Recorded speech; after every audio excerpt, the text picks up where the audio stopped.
What's up, guys? Episode 10. Promised you guys I'd keep it up, and I am. Please like and subscribe. Appreciate you guys for listening.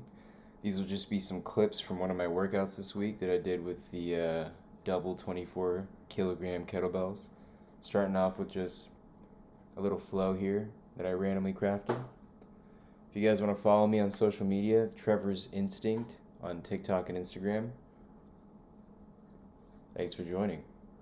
Today we will talk about intermittent fasting and what I've learned from the last decade of practicing it, and whatever else comes to mind with that. Probably a little bit of some training.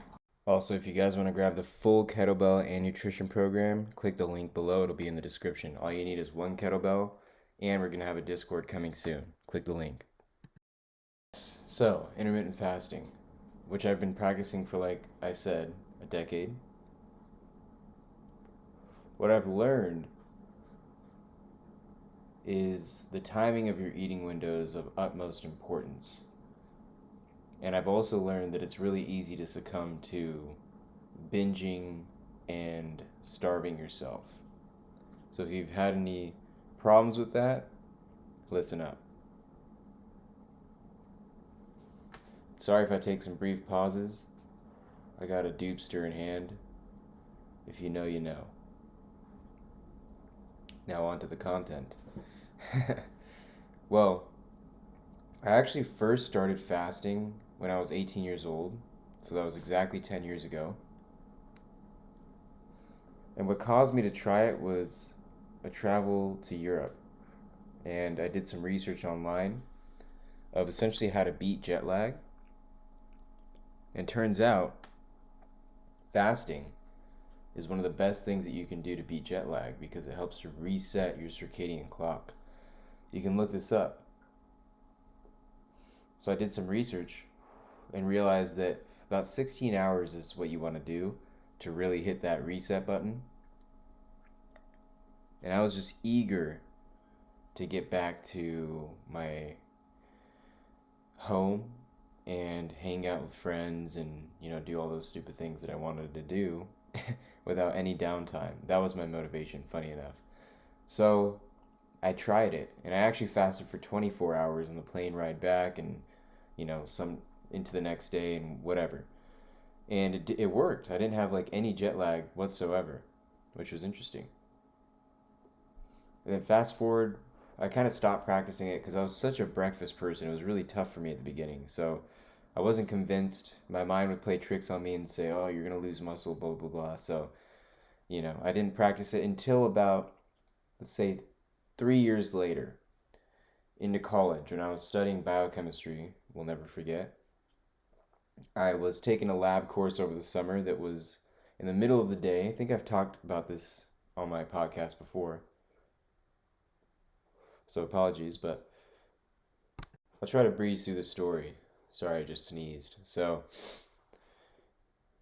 when I started practicing intermittent fasting, it was during, like I said, summer while I was doing this lab. It was in the middle of the day, ended at like 4 p.m. So I ended up fasting throughout the whole day till after the lab, which was really difficult at first.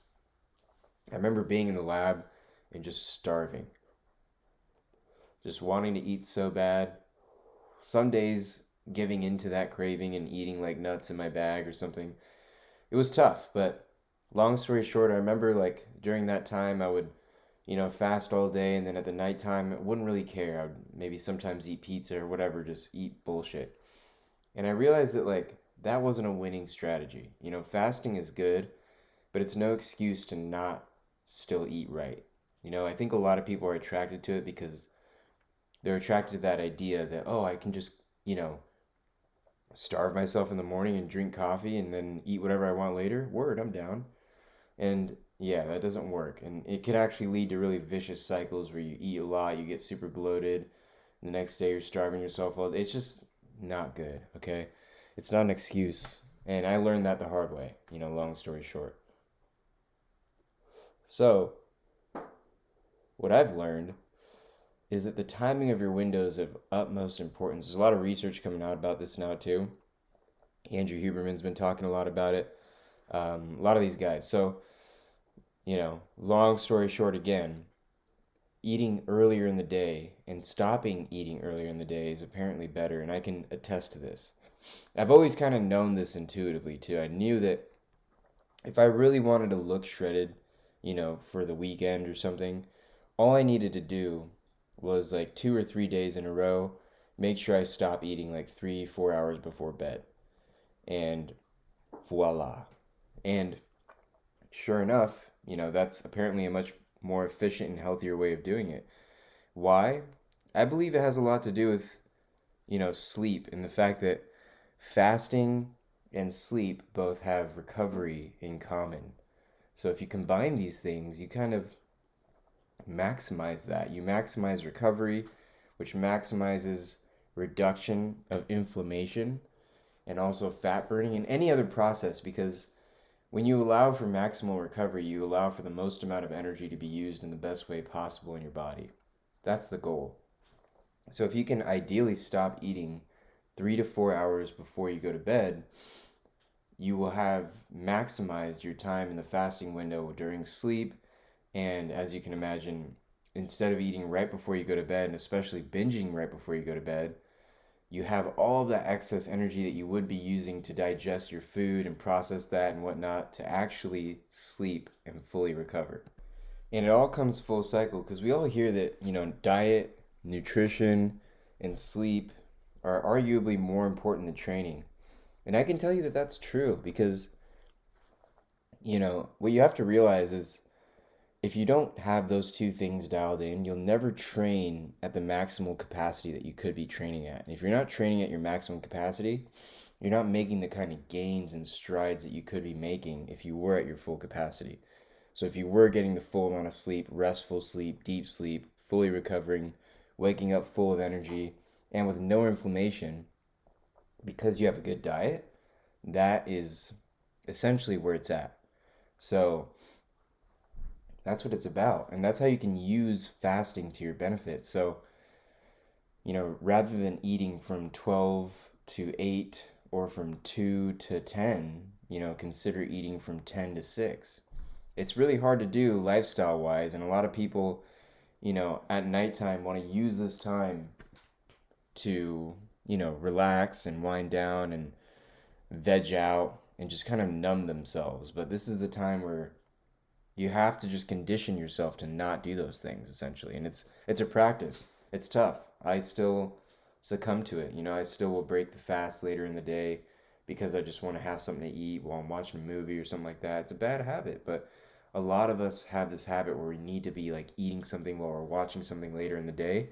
And if you can break that, you will get shredded. You will be a mile ahead of most people. And of course, breaking that kind of means you have to set out on your own in a way because being around people and not eating later in the day is really tough. So if you're able to be alone at least most of the week, like 5 days a week, and stay on this lifestyle, eating from 10 to 6, I'm telling you guys, and you don't have to be alone, of course, but I'm just saying, it's harder to be around people and to socialize when you don't have food. Food's kind of that thing that bonds people, food and alcohol and weed. But weed goes hand in hand with food, so does alcohol. So, yeah, random thoughts, but just some things that I've learned, guys. These are really important, and, it's taken me 10 years of practice to really realize and hone in on the true fact that there's no shortcuts. You have to live a disciplined life. You have to sacrifice things if you want to get shredded, if you want to look and perform a certain way naturally. And that sacrifice is, not eating later in the day, not socializing all the time, because socializing typically leads to eating later in the day or drinking, or at least temptations like that. So, yeah, there's no shortcuts, guys. And even with intermittent fasting, it's just not an excuse to eat whatever you want and binge or whatever. Unfortunately, you still have to put in the work. You still have to eat well too, even within the 10 to 6 window. Even if you're eating, 3 to 4 hours before you go to bed, if you do eat out or you eat unhealthy, you'll feel it a lot less. I'll tell you that. But you still need to watch what you eat, and you still need to eat healthy because you are literally what you eat. And that's what really contributes to inflammation and things like that too. So the fasting helps. But again, if you really want to maximize everything, you're going to eat healthy, you're going to eat in that window, and you're going to train hard. And, next episode, I think we'll talk a little bit more about what to eat. And then maybe the following episode, we'll talk about a little bit more exactly how I train. And I've kind of talked about these things before, but, we're evolving creatures and I'm constantly making gains and strides too. So I'll share those learnings. All the best to you guys. Peace out.